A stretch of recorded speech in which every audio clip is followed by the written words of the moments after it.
Breaking news! An S2GFC player has just been arrested. And no way, it's Scott Bullock, one of our most talented players. But he's now behind bars for allegedly being involved in a betting scandal. Wait a minute, guys. Surely the police have got this one wrong. Scotty Bullock is not that kind of a player. I mean, just look at his face. The kid is obviously innocent. He's not the kind of player that gets into all of this stuff. He focuses on his football, focuses on training, and delivers for us on the pitch. Surely something is not right. Because the player that has been caught in a betting scandal before and got a let-off from the English FA, that's none other than Neil Lane. This guy was caught betting on himself to score a long shot, which is clearly illegal. Somehow I managed to negotiate with the FA to just give him a let-off, a warning. We also took away his phone so he can't get into all of this. But it turns out Neil Lane just used Scott Bullock's account and once again bet on himself. And because of that right now, Scott Bullock is behind bars. And since this is the second time an S2GFC player is involved in this, they're not going to let Bullock off easily. There's talks of being a 3-month suspension. Oh no, that means Bullock would miss the Heartless Derby. Not just that, quite a few games going all the way up to February. Especially in a season where we're really trying hard to push for a playoff spot, push for promotion to the Premier League. This is really bad, and also, it hurts our reputation.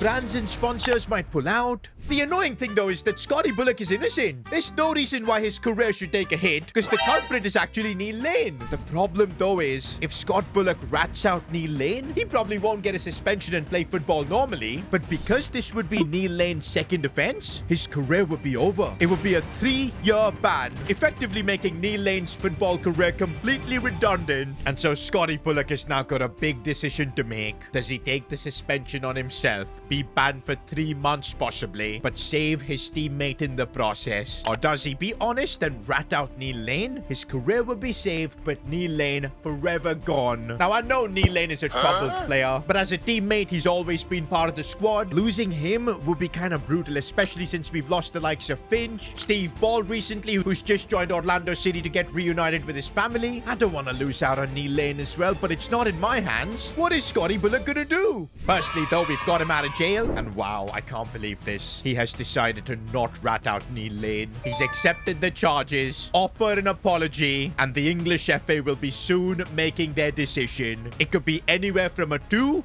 to 4 months ban, but this way Bullock has just saved Lane's career, and I'm hoping this teaches him a lesson, man. He cannot go back to his previous behaviors. Scotty Bullock is going to lose a few months of his career because of Lane. The crazy thing is that Neil Lane will probably now be a starter because of this, but I'm sure this is not how he wanted things to go. Bullock, of course, we can't use him. I'm eager to see what kind of suspension he gets. I do feel though that this incident is going to kind of unite the squad even more, because the players know that they've got each other's back here, and right now we do have Patino coming into a bit of space, could go for goal. He does this quite often, and the result is the same. Charlie Patino, man, what a transfer this has been. Now in a bit of space is Sean King, who gets past his man. Couldn't get past the final defender. King, by the way, has been in tremendous form. I mean, one of the reasons we're now competing for a playoff spot is definitely Sean King. We try to get the ball to him, but it doesn't get there. Edward Ball. Oh, that's a lovely ball for Neil Lane, controlling that one nicely. Trying to bring it forward, sees the run of Capaccio.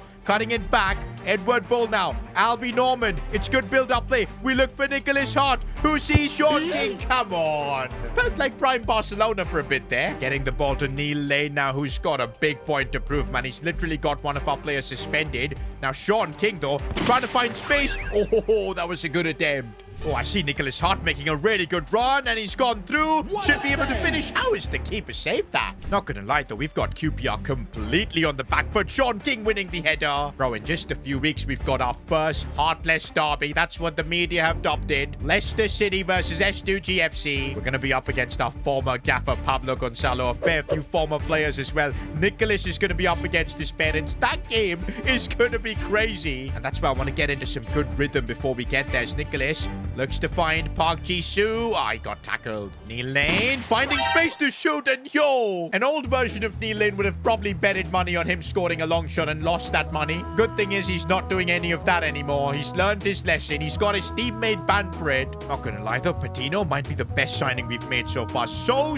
good in midfield. Neil Lane running at the defense as he finds Capaccio, looking for the ball for King, and he's in the box. That is what Sean King does. He's been tremendous, man, this season. The win has been secured. Also, just look at Sean King's numbers. He could be the first player in S2GFC history to win a golden boot. Goals coming in from everywhere. Of course, he's your player of the episode. Okay, Sean King has actually got some weird playstyles, man. Low-driven shot and the bicep curl playstyle. Why does he need that for? He's not going to be defending or anything. I feel like to help King out, the best play is to give him the rapid playstyle so he can be a little bit quicker. By the way, we do have a bit of a contract problem at the club. 4 players, Will Fish, Jaden Young, Stephen Armstrong, and Luca Gigante. All of their contracts are expiring. Okay, we are running quite low on cash, just 1.8 million. We might need to give a few wage bumps here and there because now we're a championship club. Will Fish being one of our best centre-backs, I'm trying to offer him £8,000 per week, which he has accepted, so that's good. Even Jaden Young, we're going to have to give a bit of an increase. Same with Stephen Armstrong. He's going to be making £6,800 per week. Luca Gigante is not that much of an increase. But man, those contract negotiations did cost quite a bit. We're down to 1.4 million. But right now, guys, Sean King has just called me in for a meeting. Of course, I started off by praising him for his incredible form, but I can already see where this is going. Sean King, with his agent, has just put in a demand to become the highest paid player in S2GFC. Bro knows he's the top scorer. There's interest for him from other clubs, including even Premier League clubs.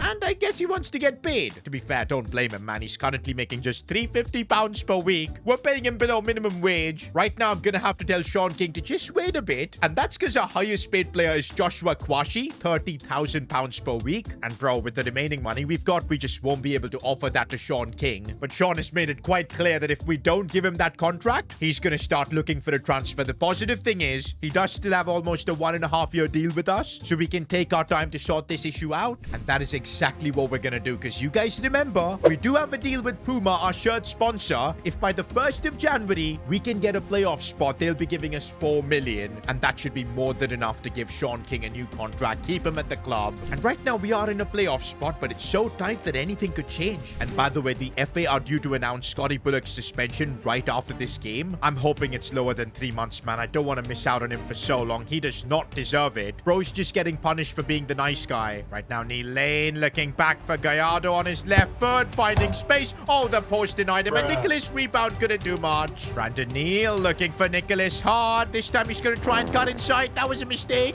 Oh, Sean King has managed to make a really good run. I'm not sure if he's onside or not. The post denied him anyways. And we've just been opened up defensively, which I'm not really liking. Nothing much I can do here. It's brilliant build-up. Iheanacho with the goal. By the way, he's a former Leicester City player. Is that some sort of a sign, man? Because we're going to be facing Leicester very soon. Okay, Derby County are somehow just cooking us, man. Like, we're not able to do anything. Kwashi saves us.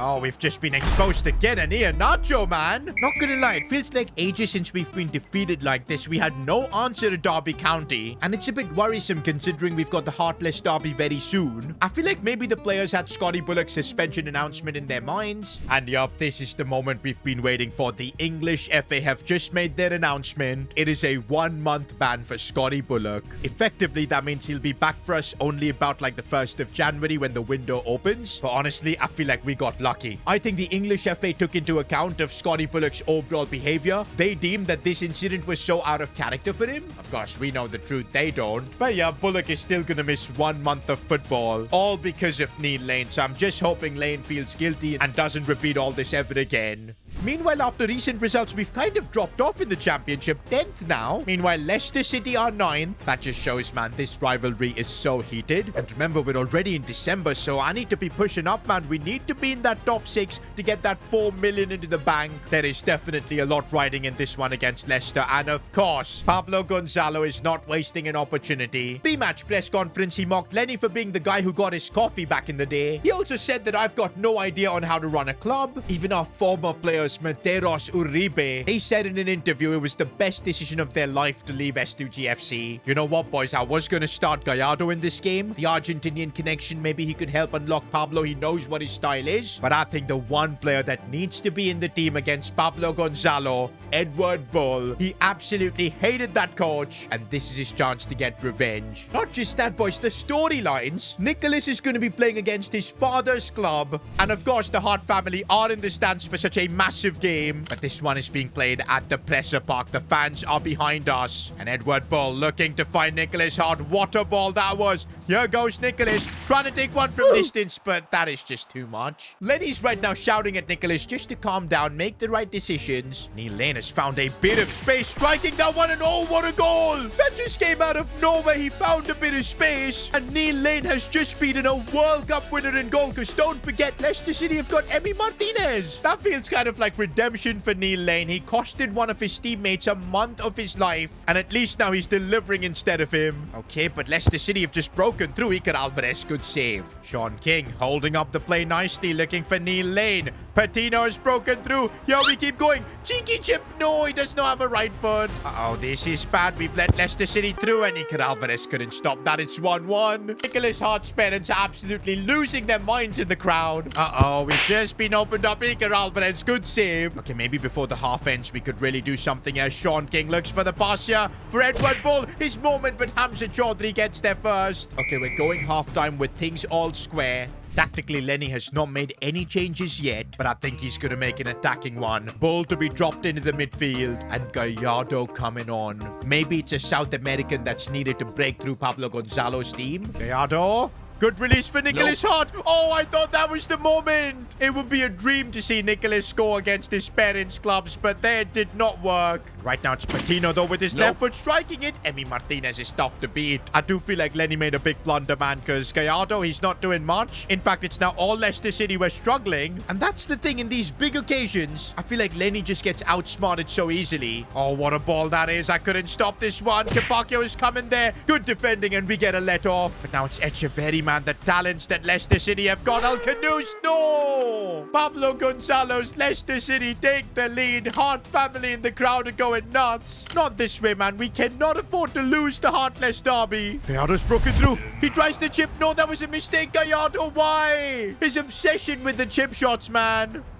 This is one of the most painful defeats I think we've endured. The first ever Heartless Derby ends in a defeat for us. And of course, post-match press conference, Pablo Gonzalo was piping up. He dissed Lenny, he dissed our players, he dissed me. Bro was having the time of his life. The big problem is that this result has pushed us down to 11th in the league, 4 points off a playoff spot. And guys, we could be in real big trouble if we don't get that playoff spot by the 1st of January. We won't be getting that additional 4 million. And that would make renewing Sean King's contract basically impossible. We might lose out on our most talented striker. Not gonna lie, I am a bit worried about the mental state of our team. We've just had a couple of big defeats. It's not gonna be easy to get back to winning ways with all the pressure we're under. By the way, we're also having to rotate the squad quite a bit, like Brandon Neal is in the lineup, and that's because in the championship the schedule is a bit insane. Good thing we do have the squad depth to manage this. Only thing is, defensively having Armstrong instead of Will Fish I don't feel is right, as we almost concede there. And what did Iker Alvarez do? That's the first time I've seen him make a mistake like that.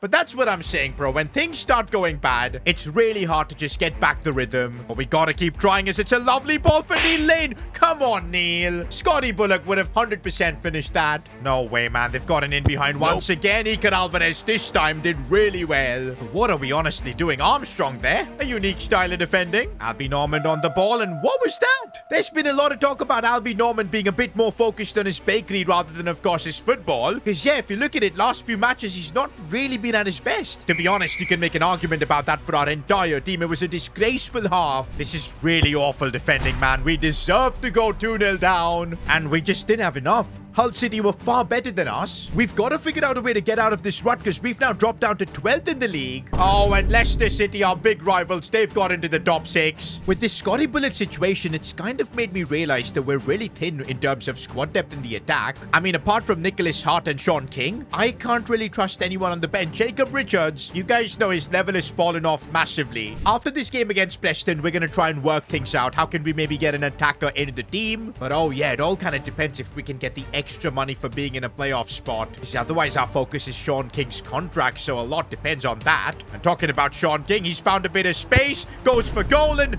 how did that go wide? By the way, for the first time, I'm starting to feel like Lenny is completely out of his depth. Is the championship a level too much for him? Patino Looking inside for Sean King, and here we go with Neil Lane on the charge. We know he can really take shots well, but what was that dribbling? Guys, I'm gonna be honest, I really miss Scotty Bullock. Neil Lane is good. He's got that power shot, which has probably got like a 10% success rate. But Scotty Bullock overall, just a phenomenal player. I can't wait for his band to get over. Right now, it's our number 7, Patino, that's driving the ball forward. I see a bit of space here for Albie Normand. Inside here for Edward Bull, and the Bull strikes when we need him the most. Come on, guys, we gotta push this game, pick up the 3 points, get back in a rhythm. That's the goal. Patino looking for Neil Lane. He's gonna take a shot. I knew the minute he was in that position he was gonna shoot. Oh, waiting for that run for Sean King. Has he kept himself onside? No, he hasn't, but he did score. Good finish. Oh, Nicholas Hart finding space. Oh, that was world class. And finally, man, after losing 3 consecutive games, we're back to winning ways. But okay, guys, just 1 win is not going to be enough. We need consistency. Let's pick up the 3 points in against Cardiff. Oh, Gallardo, what a ball for Albie Normand. And there he gets the goal. All that talk about him just being focused on his bakery has proven to be false. Normand still cares on what happens on the pitch. Sean King sees Nicholas Hart continuing that run. Another goal should help us seize this game. And Nicholas Hart, man, ever since we gave him that low-driven shot plus, he's been absolutely cooking. And come on, guys, these are an important couple of wins that we've just secured. Oh, but we're still only in 9th spot. But the gap to, of course, the top 6, just a couple of points. I feel like if we get results in our remaining games, at the 1st of January, we can be in the top 6. We'll be collecting that 4 million check. Also, in other news, I've got an offer for Jacob Richards. It's for an MLS club, and honestly, with the financial situation of this club, I would rather take this money, because then we should be able to get Sean King the new contract regardless. Do you know what? I've accepted the offer. We'll let Richards decide if he wants to go, because over here it's going to be hard to get him game time.